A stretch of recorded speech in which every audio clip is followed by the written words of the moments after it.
Hi, everybody. My name is Mily Treviño-Sauceda, and I'm on the board of the Rural Development Leadership Network. And I have a history of being a migrant farm worker also.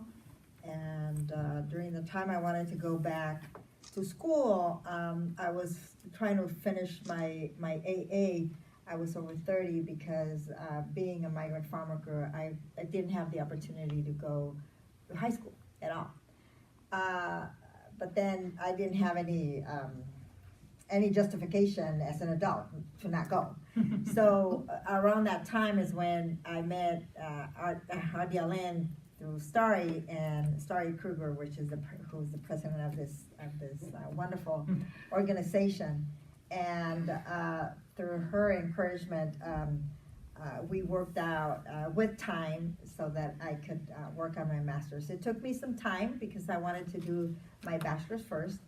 And but part of RDLN is to make sure that community leaders get exposed and learn to network outside of your community and build collaborations and understand what groups from other communities are doing and what are their issues and in what way we can learn from that and we can also exchange. And all these have been blessings in a way. And of course, till 3 years ago is when I was able to get my master's, and thank you to RDLN for that. I come from a migrant farmer family, as I said, and I'm the third of 10 children. And so you can imagine there was a lot of work that I had to be, it was on my shoulders, but nonetheless, I think many families go through that. And for the same reason, being migrant, some of my family members, some of us were born in the state of Washington, others in Idaho, here in the United States, and others in Mexico. So you can have an idea. And then we ended up in California, so you can have an idea we were migrants. And but all the time, like Leticia was talking about in terms of, we didn't go through we went through many problems in terms of housing issues, in terms of living in the car when we had to migrate. For some time because we couldn't find housing, and the housing that we would find was completely, there were shacks or they were really, I mean, I remember for different years we lived in Idaho in what are they called, cardboards or the train boxes. They used to have labor camps that way, and that's how we lived. And living in Idaho, very cold, and no insulation, so you can imagine it was very cold. Aside from that, there was a lot of wage theft, like Leticia was talking about. All of us were under my father's Social Security, and so my mother, when she worked, the same thing. And this was, I'm talking about the 60s, but then doing studies lately, and I'm talking about within the late, I've been doing some work around, and what I wanted to focus a lot is that how farm worker women have, women that work in agriculture, that were called farm worker women, in the fields and packing houses, what many more times are more invisible.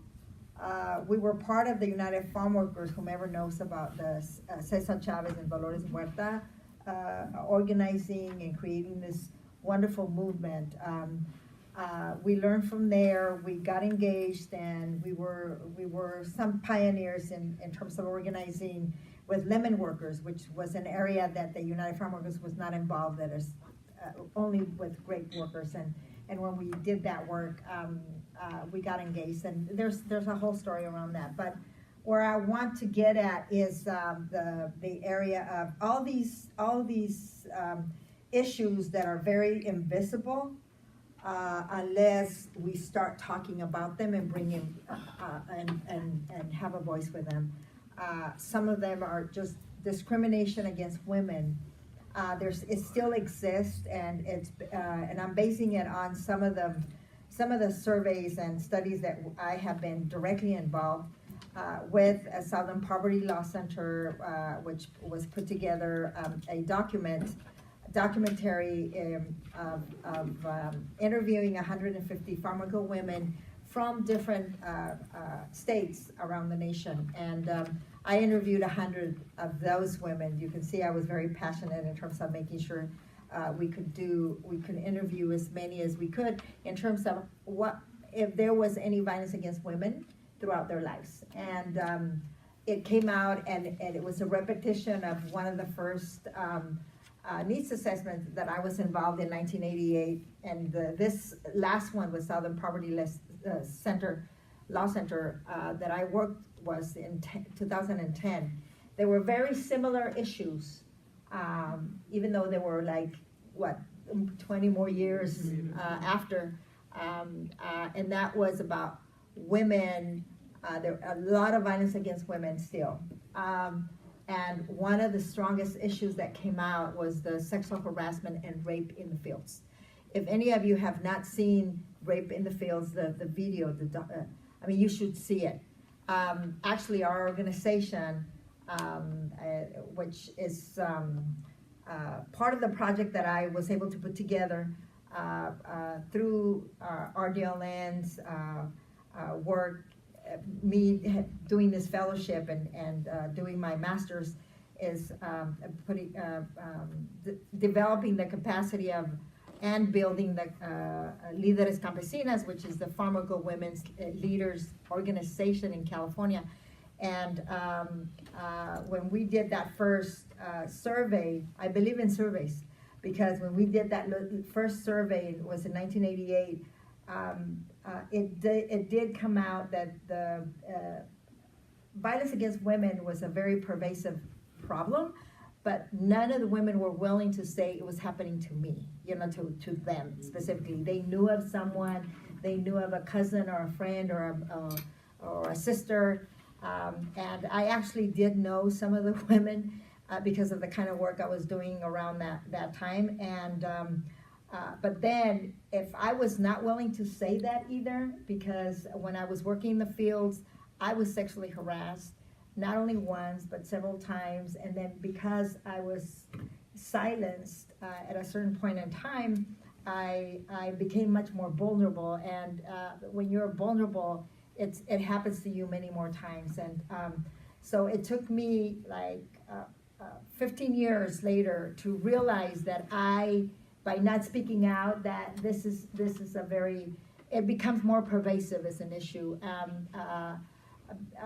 Because by the time we did that study, around 15 years had passed, and I was not willing to even speak that it happened to me, but willing to understand that this was an issue that we needed to take forward. And as you all know, last year, what happened with the entertainment industry, all these women and some of the men that came out, this is why by 2010-11, we started organizing. Aside from the work we were doing in California, then we felt we needed to organize farmworker women around the different states in the United States.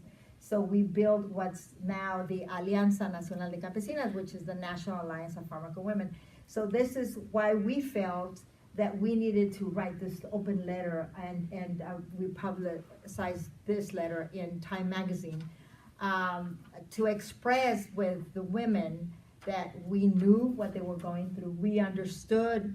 We understood all the different things that they were going to go through, and we wanted to stand by them. And it wasn't about money. It was about really supporting each other as human beings, each other as women, and that we needed to join and see in what way we could support each other. And from there on, of course, other groups had, the same way as we had been participating, other groups had been participating. And when we had the conversations with some of the actresses that came to us and said that they wanted to do something about this, this is why the Time's Up came about, and the Me Too through Tarana Burke that had already been doing a lot of work. We joined forces with the National Domestic Workers Alliance, and we had already been working with them, but we wanted to make sure that if we are going to change the culture of violence against women in the workplace, we needed to join forces, and we needed to get women from all walks of life, women from all over the world, to start talking in what way we need to support each other. And as I said at the beginning, and I'm just going to conclude with this, as I said at the beginning, as Leticia was mentioning, that some people, they don't use the Social Security because farm workers in general are more than 65% of farm workers are undocumented.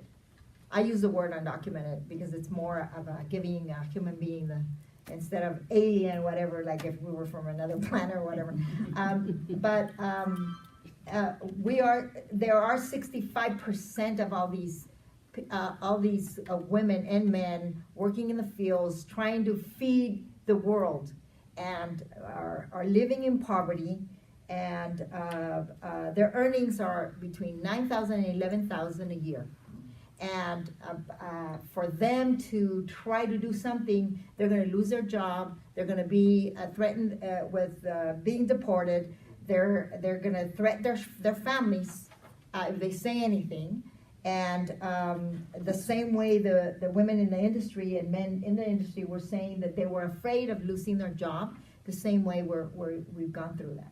And what we are here for is to try to make sure that we bring these voices so that we can have the conversation with more women and see in what way we can keep working together.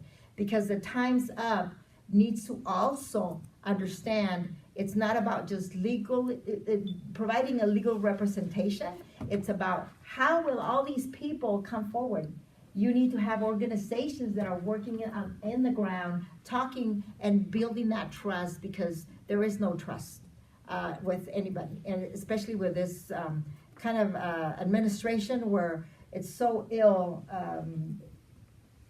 with this sentiment about who we really are as human beings. And I just want to say I really appreciate being here to come and share with you and express the importance of us joining and working together, because if we work together, there's going to be more people that are going to come out and start feeling that trust, not only among us, but being able to go forward and do the complaints that they need to, and file the lawsuits against the people that are harming us. So, and I think little by little, we will start changing that culture that has shamed us a lot, and this is why we have not been speaking out. So, thank you very much.